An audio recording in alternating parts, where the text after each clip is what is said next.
Okay, അപ്പോൾ നമ്മൾ plus two കെമിസ്ട്രിയിലെ ഫസ്റ്റ് ചാപ്റ്റർ സൊല്യൂഷൻസ് ഇതിൽ ഞാൻ ആദ്യം തന്നെ ഡിസ്കസ് ചെയ്യാൻ പോകുന്നത് ഇതിൻ്റെ most important NCERT example questions ആണ്. അതിൻ്റെ എക്സാമ്പിൾസ് എന്ന് പറയുമ്പോൾ ഒരു ക്വസ്റ്റ്യൻ ഉണ്ടോ അതിന് ആൻസർ അവിടെ തന്നെ കൊടുത്തിട്ടുണ്ടോ, അങ്ങനത്തെ ക്വസ്റ്റ്യൻസിൽ ഇപ്പോൾ ഡയറക്റ്റ് എക്സാമിന് ചോദിക്കുന്നതാണെന്നുണ്ട് നമുക്കതെല്ലാം പ്രാക്ടീസ് ചെയ്തേ പറ്റൂ. ഇത് പേജ് നമ്പർ 38 എക്സാമ്പിൾ 2.1 ഇത് എക്സാമിന് വരും. അതേപോലെ 39 ഇൻടെക്സ്റ്റ് ക്വസ്റ്റ്യൻസ് 2.1 2.2 ഈ പറഞ്ഞത് ആണ് മോസ്റ്റ് ഇമ്പോർട്ടൻ്റ് ആയിട്ട് എക്സാമിന് വരാൻ സാധ്യതയുള്ളത്. അടുത്തത് 42 പേജ് നമ്പറിൽ എക്സാമ്പിൾ 2.4, പിന്നെ 43 ഇൻഡെക്സ് ക്വസ്റ്റ്യൻസിൽ 2.6 2.7 ഈ ക്വസ്റ്റ്യൻസ് നിങ്ങൾ എന്തെങ്കിലും റെഡ് മഷിയോ ചുവന്ന മഷിയോ ഏതെങ്കിലും മഷി കൊണ്ട് മാർക്ക് ചെയ്ത് വെക്കുക ഒരു ഫ്യൂച്ചർ റെഫറൻസിന് വേണ്ടിയിട്ട്. അടുത്ത ക്വസ്റ്റ്യൻ അടിയെല്ലാം ഒന്നല്ല.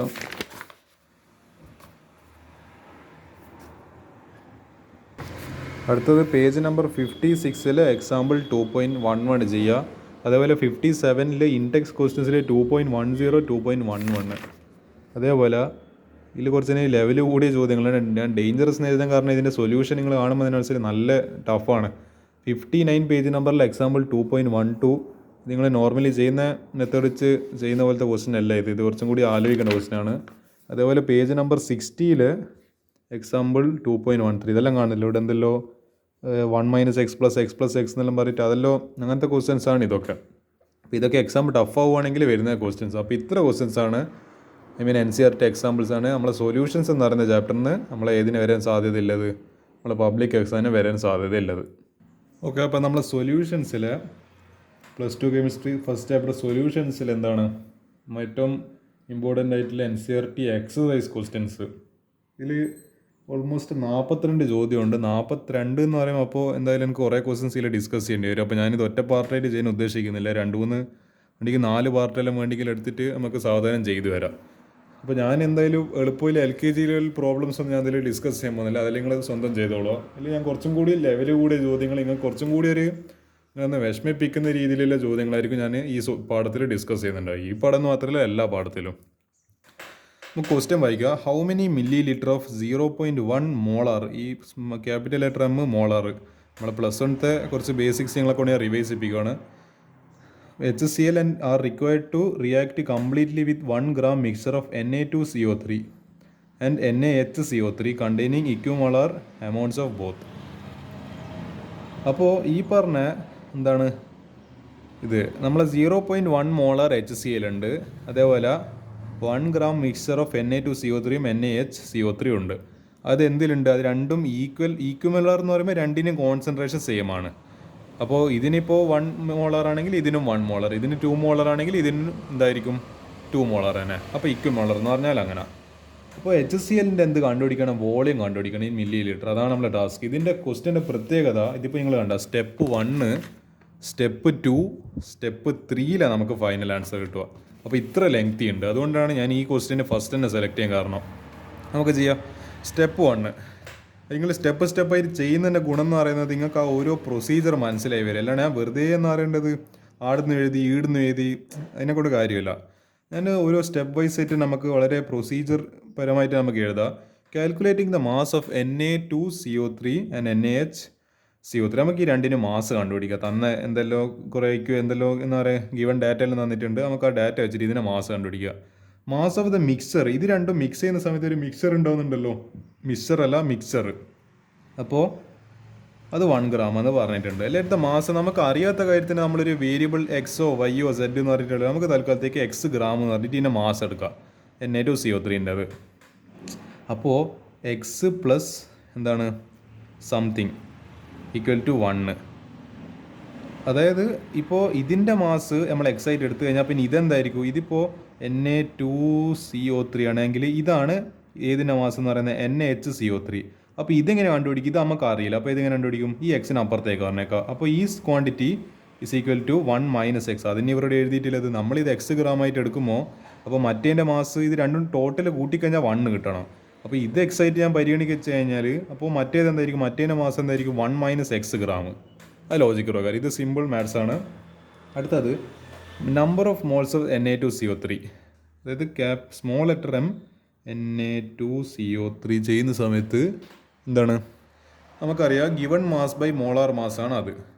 അപ്പോൾ എനിക്കിവിടെ അറിയാത്തതുകൊണ്ട് ഞാൻ എക്സ് എന്ന് പറഞ്ഞിട്ട് തന്നെ എഴുതി എക്സ് ഗ്രാം ഡിവൈഡഡ് ബൈ ഇതിൻ്റെ മോളാർ മാസ് എത്രയാണ് ഇവരോട് എന്തെങ്കിലും ചെയ്യുന്നുണ്ട്. എന്താണ് എൻ എന്ന് പറയുമ്പോൾ 23 ഇൻറ്റു 2 ആറ്റംസ് പ്ലസ് നമ്മളെ കാർബണിൻ്റെ 12 പ്ലസ് എന്താണ് ഓക്സിജൻ്റെ 16 ഇൻറ്റു 3 അപ്പോൾ 106 ഇതിൻ്റെ മാസ് കിട്ടും, മോളാർ മാസ് കിട്ടും. അപ്പോൾ എക്സ് ബൈ 106 എന്താണ് മോൾസ്. അതേപോലെ നമുക്ക് എന്ത് ചെയ്യുക, ഞാൻ ആക്ച്വലി ക്വസ്റ്റ്യന് നിങ്ങൾക്ക് ടഫായിട്ട് ചെയ്യുമെന്ന് തോന്നും, പക്ഷേ ഞാൻ വളരെ എന്താണ് സിസ്റ്റമാറ്റിക്കലി ക്വസ്റ്റ്യൻ നിങ്ങൾക്ക് വേണ്ടി ഞാൻ എക്സ്പ്ലെയിൻ ചെയ്ത് തരുവാണ്. അപ്പോൾ ഈ വീഡിയോ സൊല്യൂഷനൊക്കെ നിർബന്ധമായിട്ട് നിങ്ങൾ എന്ത് ചെയ്യണം, കാണണം. Number of moles of NaHCO3 എന്ന് പറയുമ്പോൾ given mass by molar mass. Okay ആണല്ലോ. ഇതേപോലെ തന്നെ നമുക്ക് ഇനി ഇതും ചെയ്തു വരാം. അത് ചെയ്യാലോ. അടുത്തത് ഇതിന് ഈ ബുക്കിനൊരു ചെറിയൊരു പ്രശ്നമുണ്ട്. ഓക്കെ, നമുക്ക് ഇങ്ങനെ തന്നെ ചെയ്യാം. അതായത് നമ്മൾ അതിൻ്റെ ഗിവൺ മാസ് ഇപ്പോൾ എത്ര എടുത്തിട്ടില്ല, അത് 1 - x. പിന്നെ നമുക്ക് NaHCO3ൻ്റെ മാസ് ഇതിപ്പോൾ 23 + 1 + 12 + 16, അതായത് 84 എന്ന് പറഞ്ഞിട്ട് ഇതിൻ്റെ മാസ് കിട്ടും. NaHCO3 അല്ലേ, NaHCO3 അല്ലേ, NaHCO3 84 1 - x മോളിൽ. അപ്പോൾ ഈ പറഞ്ഞ ഇതിൻ്റെ മോൾസ് ഇത്ര കിട്ടി. നമ്മൾ Na2CO3ൻ്റെ മോൾസ് എക്സ് ബൈ 106 കിട്ടി. ഇതിൻ്റെത് NaHCO3ൻ്റെത് 1 - x ഡിവൈഡ് ബൈ 84 മോൾസൊന്നും കിട്ടി. ഇതിൽ ക്വസ്റ്റ്യനിൽ പറയുന്നുണ്ട് the mixture contains equimolar amounts of അതായത് രണ്ടിലും എന്താണ് അവർ പറഞ്ഞിരിക്കുന്നത്, ഇക്യുമോളർ എന്ന് പറയുന്ന സമയത്ത് അവർ ബേസിക്കലി ഉദ്ദേശിക്കുന്നത് ഈ രണ്ടിനെയും മോൾസിൻ്റെ എണ്ണം കണക്കാം. അപ്പോൾ നമുക്ക് എന്ത് ചെയ്യാം, ഈ പറഞ്ഞ ഈ എക്സ് ബൈ 106 എന്നുള്ളതും ഈ 1 - x ബൈ 84 എന്നുള്ള രണ്ടും തമ്മിൽ രണ്ട് ഈക്വലാന്ന് അവർ പറഞ്ഞു വരുന്നത്. അപ്പോൾ എന്ത് ചെയ്യുക, നമുക്ക് ആ രണ്ട് ഇക്വേറ്റ് ചെയ്യാം. അപ്പോൾ X divide by 106 is equal to 1 - x divide by 84. ഇതിപ്പോൾ കെമിസ്ട്രി ഒന്നുമില്ല, ഇത് മാത്തമാറ്റിക്സ് ആണ്. ഇത് ഇനിയിപ്പോൾ എങ്ങനെയാണ് ചെയ്യുക, ഇത് അങ്ങോട്ടേക്ക് ക്രോസ് മൾട്ടിപ്ലൈ, ഇത് ഇങ്ങോട്ടേക്ക് ക്രോസ് മൾട്ടിപ്ലൈ, ഇങ്ങോട്ടേക്ക് ക്രോസ് മൾട്ടിപ്ലൈ, ഇങ്ങോട്ടേക്ക് cross multiply. 84 × x 84x equal to 106 × 1 106 minus 106 × -x minus 106x. അപ്പോൾ എന്ത് ചെയ്യുക, നമുക്ക് വേരിയബിൾസിൽ ഒരു സൈഡിൽ നമ്പേഴ്സ് എല്ലാം വേറെ സൈഡിൽ എന്ത് ചെയ്യുക, എനിക്ക് തോന്നുന്നത് ഈ പറയുന്ന -106 ഇപ്പുറത്തേക്ക് പറഞ്ഞേക്കാം. അപ്പോൾ 106x plus 84x equal to 104 190x equal to 106. ഇതേതായാലും എന്താ പറയുക 2 or 3 എന്ന് പറയുന്ന ഇൻറ്റീജർ ഒന്നും എന്തായാലും വരിക, ഫ്രാക്ഷൻ ആയിരിക്കും വരിക. അപ്പോൾ എന്താണ് എക്സ് ഇസ് ഈക്വൽ ടു ഈ 190നെ താഴെ പറഞ്ഞേക്കുക 106 ഡിവൈഡ് ബൈ 190. അപ്പോൾ ഇത് കാൽക്കുലേറ്റർ അടുത്ത് ഈ സാധനത്തിനടുത്ത് ചോദിക്കുക, സമാധാനം പറയാം. അപ്പോൾ എന്താ 0.558 ഗ്രാം എന്ന് പറഞ്ഞിട്ട് ആൻസർ കിട്ടി. അപ്പോൾ നമുക്ക് മനസ്സിലായി നമ്മൾ എക്സിൻ്റെ മാസ് ഏതിൻ്റെ ആയിട്ട് അസ്യൂം ചെയ്തത്, Na2CO3 0.558. നമ്മൾ വേറൊന്നും കൂടി നമ്മൾ കണ്ടിട്ടുണ്ട്. എക്സ് ഇത്രയാണെങ്കിൽ എന്താണ് മാസ് എക്സ് ഗ്രാം ആണെങ്കിൽ ഈ പറഞ്ഞ എന്തായിരിക്കും നമ്മളെ NaHCO3ൻ്റെ എന്തായിരിക്കും 1 - ആ എക്സ്. അപ്പോൾ 1 - ഈ സംഭവം 1 - 0.558. അപ്പോൾ എത്രയാ 0.442 ഗ്രാം. അപ്പോൾ നമുക്ക് എന്ത് കിട്ടി, ഫസ്റ്റ് സ്റ്റെപ്പിൽ ഇതിന് മാസ് കിട്ടി. ഈ പറഞ്ഞ നമ്മളെ മാസ് ഓഫ് Na2CO3 കിട്ടി, മാസ് ഓഫ് NaHCO3 കിട്ടി. അടുത്ത സ്റ്റെപ്പ് 2. ഞാനിത് വളരെ സാവധാനം എന്നാൽ എനിക്കൊരു തിരക്കുമില്ല, എനിക്ക് വീഡിയോ എന്താണ് മറ്റേ ബാങ്കിലും പോകാനില്ല ഓഫീസിലും പോകാനില്ല, ഞാൻ വളരെ സാവധാനം എന്താണ് നിങ്ങൾക്ക് വേണ്ടിയിട്ട് എക്സ്പ്ലെയിൻ ചെയ്ത് തരുവാണ് നിങ്ങൾ. കാരണം ഈ ഓരോ സ്റ്റെപ്പ് സ്റ്റോയിഷ്യോമെട്രീൻ്റെ പ്രത്യേകത, നമ്മൾ എവിടെയെങ്കിലും ഒരു ചെറിയ മിസ്റ്റേക്ക് എഴുതി കഴിഞ്ഞാൽ തീർന്ന് പിന്നെ എന്താ പറയുക, പിന്നെ ആ ചോദ്യത്തിൽ ഒരു പിടുത്തവും കിട്ടില്ല. അതുകൊണ്ട് വളരെ സാവധാനം തന്നെ ചെയ്യാം. നമ്മളെന്തിനാണ് ഈ വെറുതെ എന്ന് പറയേണ്ടത്, തിരക്കൂട്ടിയിട്ടെല്ലാം നമ്മൾ ആൻസർ ധരിച്ചാളെന്ന്, നമുക്ക് സാവധാനം തന്നെ ചെയ്യാം. Calculating total mass of HCl required. ഇനി നമുക്ക് എന്ത് ചെയ്യണം, ഇനി മാസ് ഓഫ് HCl നമുക്ക് ആക്ച്വലി കണ്ടുപിടിക്കേണ്ട വോളിയമാണ്. പക്ഷേ ഞാൻ ഇവിടെ സ്റ്റെപ്പ് 2 എന്താണ് കണ്ടുപിടിക്കുന്നത്, total mass of HCl required. അപ്പോൾ നമ്മൾ സ്റ്റോയിഷ്യോമെട്രി പ്രകാരം ഒരു ഇക്വേഷൻ അങ്ങ് എഴുതുക. Na2CO3 + 2HCl giving 2 NaCl + H2O + CO2 ഉണ്ടല്ലോ. അപ്പോൾ നമുക്കറിയാം Na2CO3നെ നമ്മൾ പൊതുവെ എന്താ ചെയ്യുക, ഇങ്ങനെ ഒരു റിയാക്ഷൻ എഴുതി കഴിഞ്ഞാൽ തൊട്ട് താഴെ നമ്മളതിൻ്റെ മാസ് മോളാർ മാസ് എഴുതലുണ്ട്. അപ്പോൾ എല്ലാവരും എഴുതുന്ന പോലെ നമ്മൾ എഴുതുകയാണ്. അതിൻ്റെ മാസ് എന്ന് പറയുന്നത് 106 ഗ്രാം. HClൻ്റെ മാസ് 35.5 ആണ്, പിന്നെ 36.5 ആണ്. പക്ഷേ രണ്ടെണ്ണിലോട് 2 × 36.5 അപ്പോൾ 73 gram. According to the above equation അപ്പോൾ എന്താ ഞാൻ കാര്യം പറയാമല്ലോ, 106 ഗ്രാം Na2CO3 റിക്വയർ HCl. അപ്പോൾ ഇതാ 106ന് ഗ്രാമിന് എത്ര ഗ്രാം വേണം, 73 ഗ്രാം വേണം. പക്ഷെ നമുക്കിവിടെ നമ്മൾ കിട്ടിയ ഇതിപ്പോൾ എന്താ പറയുക ഇതിൻ്റെ മോളാർ മാസം, പക്ഷെ നമുക്ക് കിട്ടിയ മാസം എത്രയാണ് 0.558. അപ്പോൾ 0.558 0.558 അല്ലേ, ഞാൻ പോട്ടെ, ഞാൻ ചെറിയൊരു എന്താണ് റിയൽ ലൈഫ് എക്സാമ്പിൾ കാണിച്ചാൽ, ഞാനിപ്പോൾ എൻ്റെ വീട്ടിൻ്റെ അടുത്തൊരു രവിയേട്ടൻ എന്ന് പറയുന്ന ഒരാൾ പീടി നടത്തുന്നുണ്ട്. ഐ മീൻ ഇത് സ്റ്റോറി ഒന്നല്ല, ഈ എന്ന് പറയാൻ അങ്ങനത്തെ ഒരാളുണ്ട് ശരിക്കും. ഞാനിപ്പോൾ രവിയേട്ടൻ്റെ അടുത്ത് പറ്റി ചോദിച്ചു, രവിയേട്ട എന്ന് പറയാം നമുക്ക് ഇത് മാറ്റി വെക്കാം എന്ന് പറയാം, നിങ്ങൾ കുറേ നേരം ഞാൻ ഇടങ്ങാറാക്കുന്നത്. അതായത് രവിയേട്ട ഈ പറഞ്ഞ 10 മുട്ടയ്ക്ക് ഇപ്പോൾ എന്താ വില? 10 മുട്ടക്ക് അവർ പറഞ്ഞ് 70 റുപ്യ, 70 റുപ്പീസ്, 20 റുപ്പീസ് കറൻസി റുപ്പീസ്. ഞാൻ ചോദിച്ചത് അല്ല, ഞാൻ എന്തായാലും മനസ്സിലെങ്ങനെയാണ് കൂട്ടുക? അപ്പോൾ ഒരു മുട്ടക്ക് എന്തായിരിക്കും വില? ഞാനിങ്ങനെ ഇത് ചെയ്യുക, ഈ 70 റുപ്പീസ് ഡിവൈഡഡ് ബൈ 10, അപ്പോൾ എനിക്ക് എത്ര കിട്ടി? 7 റുപ്പീസ്.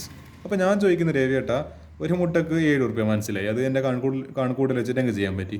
അപ്പോൾ അരമുട്ടക്ക് അരമുട്ട എന്നൊന്നും പറഞ്ഞിട്ട് പീടിയൊന്നും തരുന്നില്ല, അവിടുന്ന് അടിച്ച് വായിച്ച് കളയും. പക്ഷേങ്കിൽ എനിക്ക് വെറുതെ ഒരു കൗതുകം, നമ്മൾ ഈ ചെറിയ പ്രായത്തിലാകുമ്പോൾ നമുക്ക് ഈ കൗതുകം ഉണ്ടാവും, വലുതാവും എന്ത് കൗതുകം വന്നതിന്.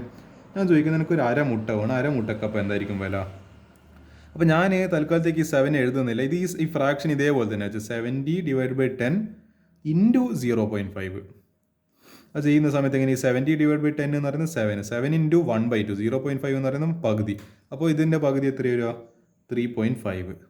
അതായത് നമ്മൾ ഒരു ക്വാണ്ടിറ്റി വെച്ചിട്ട് നമുക്ക് 2 കാര്യങ്ങൾ അറിയാം, അത് വെച്ചിട്ട് ഒന്നിൻ്റെ വില കണ്ടുപിടിക്കുക.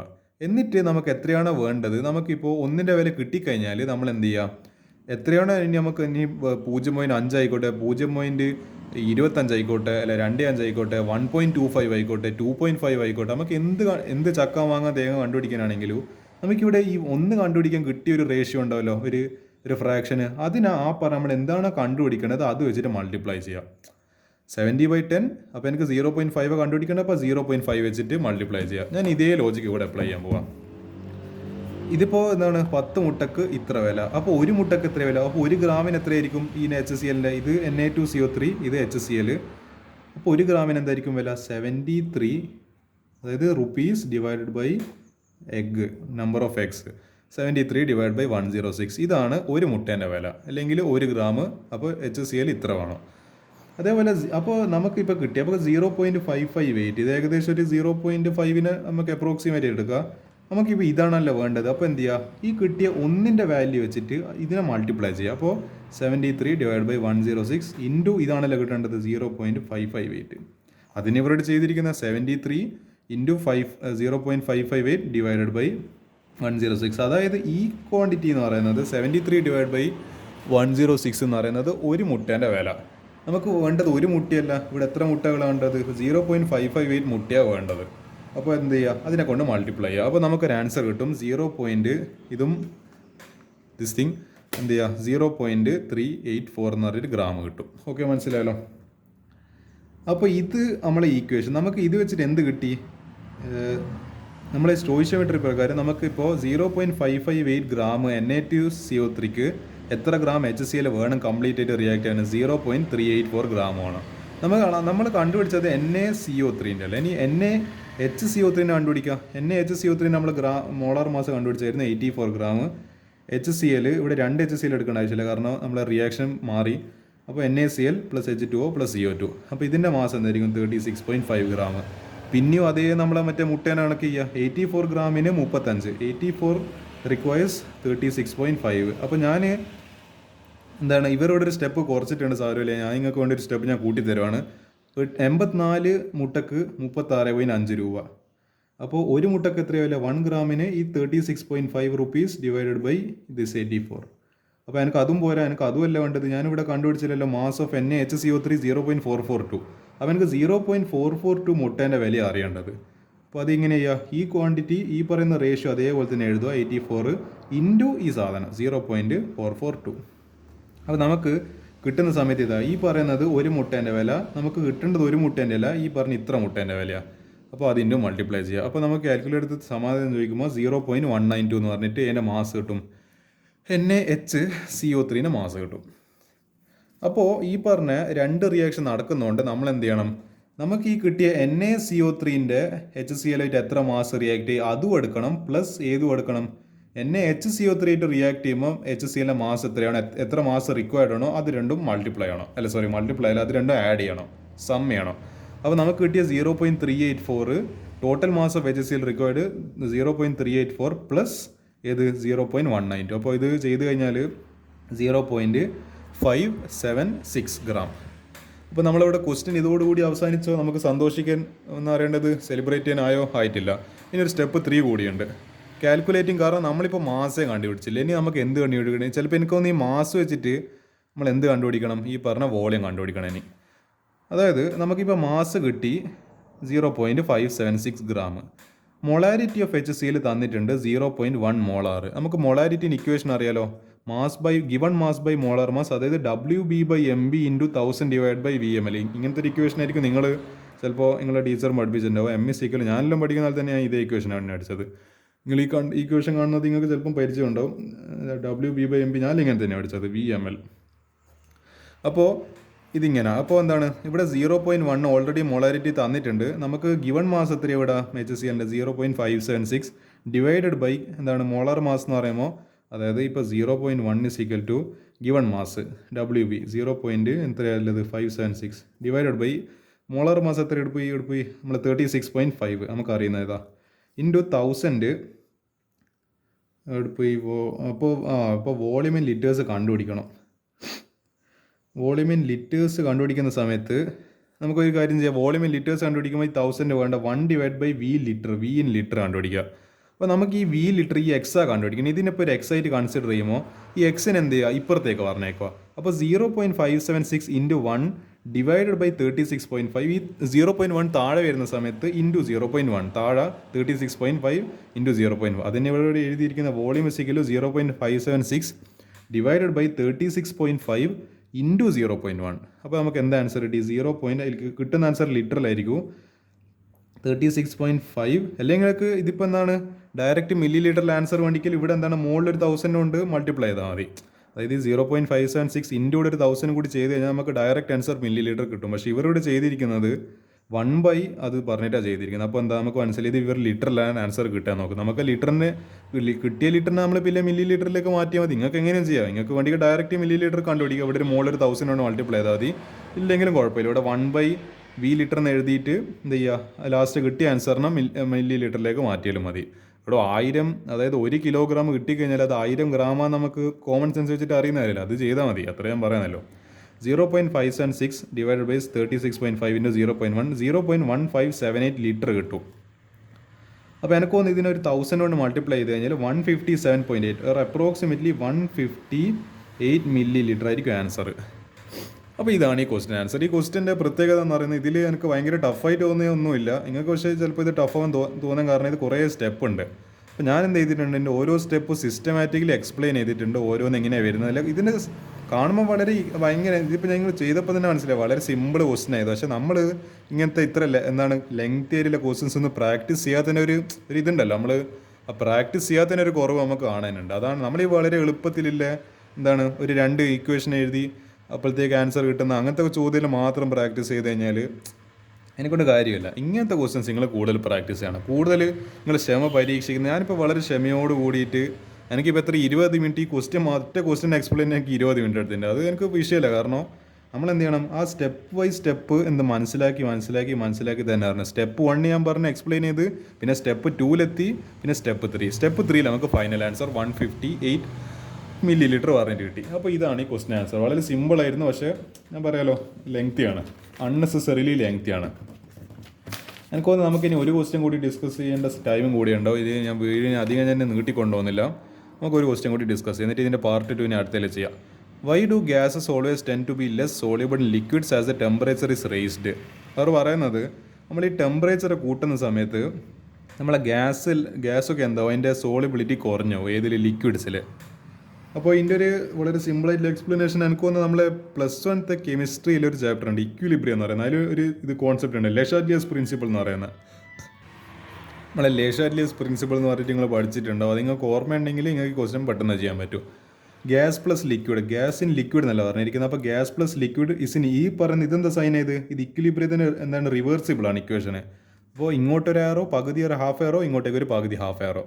ഡിസോൾവിങ് ഗ്യാസ്, അതായത് നമ്മളൊരു ഗ്യാസ് ഒരു ലിക്വിഡ് ഇപ്പോൾ നമ്മളിപ്പോൾ കാർബൺ എന്ന് പറയുന്ന കാർബൺ ഡൈ ഓക്സൈഡ് നമ്മൾ ഏതിലിട്ട് വെള്ളത്തിലിട്ട് കഴിഞ്ഞാൽ സോഡ വാട്ടറായിട്ട് മാറും. അങ്ങനെയാണല്ലോ ചെയ്യുക. കംപ്രസ് ചെയ്ത് കഴിഞ്ഞാൽ ഏതായിട്ട് മാറും, നമ്മളെ സോഡ കുപ്പിയിലെ സോഡ ആയിട്ട് മാറും. അപ്പോൾ ഡിസോൾവിങ് ഗ്യാസ് അത്. അപ്പോൾ അതിലേക്ക് ഇങ്ങനെ ഡിസോൾവ് ആയി വരും. അതിൻ്റെ എൻതാൽപ്പി ഹീറ്റ് എൻതാൽപ്പി എന്ന് പറയുന്നത് നെഗറ്റീവാണ്. അപ്പോൾ dissolution of gas is an exothermic process എന്ന് പറയുന്നത്, അതായത് ഈ ഗ്യാസും ലിക്വിഡും കൂടിയിട്ട് ചേരുന്ന സമയത്ത് അത് ഹീറ്റ് പുറത്തേക്ക് റിലീസ് ചെയ്യുന്നത്. It releases the heat outside. നിങ്ങൾക്ക് അറിയില്ലെങ്കിൽ നിങ്ങൾക്ക് ഫാക്റ്റിന് വേണ്ടിയിട്ട് പറയാണ്, അങ്ങനെയാണ് പൊതുവെ നടക്കുക. Exothermic means it is the release of heat. Heat is ലിബറേറ്റഡാ. ഹീറ്റിനെ നമ്മൾ അബ്സോർവ് ചെയ്യുമ്പോഴാണ് എൻഡോതെർമിക്. ഹീറ്റ് റിലീസ് ചെയ്യുന്ന സമയത്ത് exothermic. As the temperature is raised equilibrium shift in reverse direction, le Chatelier's principle.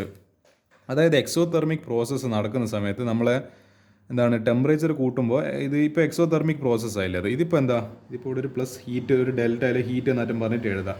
കാരണം ഇത് രണ്ടും ചേരുന്ന സമയത്ത് ഹീറ്റാണല്ലോ റിലീസ് ആവുന്നത്. അപ്പോൾ ഇവിടെ ഇപ്പോൾ ഒരു പ്രശ്നം പറ്റി. ഇവിടെ ഇതിൻ്റെ ഇക്വിലിബ്രിയം കണ്ടീഷൻ നഷ്ടപ്പെട്ടു. ഇവിടെ ഹീറ്റ് എന്ന് പറഞ്ഞിട്ട് എക്സ്ട്രേറ്റ് വന്ന് നമുക്ക് വേണ്ടാത്ത അധികം പറ്റു വന്നുപോയി. അപ്പോൾ നമ്മൾ ഈ പറഞ്ഞ ഇത് ഹീറ്റ് കൂടുന്ന സമയത്ത് നമ്മളപ്പോൾ നമ്മൾ ലെ ഷാറ്റ്ലിയസ് പ്രിൻസിപ്പിൾ പ്രകാരം എന്താ പഠിച്ചത്? When a system is in equilibrium, any change that occurs to the system tries to nullify that effect, be it change in pressure, concentration or temperature, nullifies the effect. It readjusts itself so as to nullify that effect.